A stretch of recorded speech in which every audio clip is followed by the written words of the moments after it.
दोस्तों नमस्ते, हम रीता रानी मेरे यूट्यूब चैनल पे आप लोग को स्वागत है। दोस्तों एक के बहुत प्यारा से छठ माई के गीत आप लोग को सुनाओ चलत है।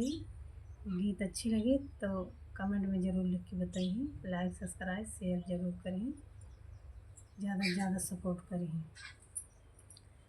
देती हूँ ना मोरी सासू सोने का घाइलावा, जा भाई गंगा के घाट, जा भाई गंगा के घाट।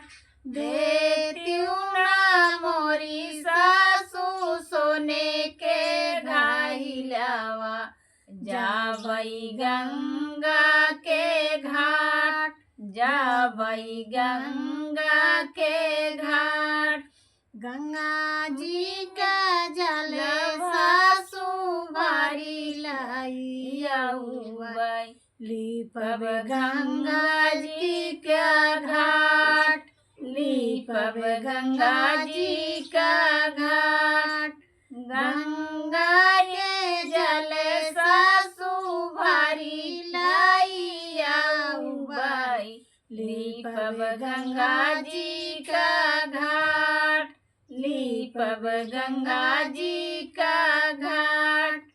ओहिनी घाटे सासू छठी मैया आई हाय, मांगब अचारा पासार, मांगब अचारा पासार।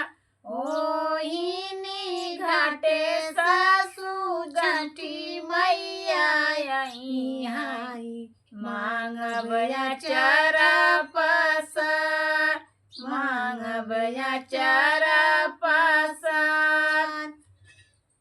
ओहिनी घाटे सासू छठी मैया आई हाय, मांगब अचारा पासार, मांगब अचारा पासार।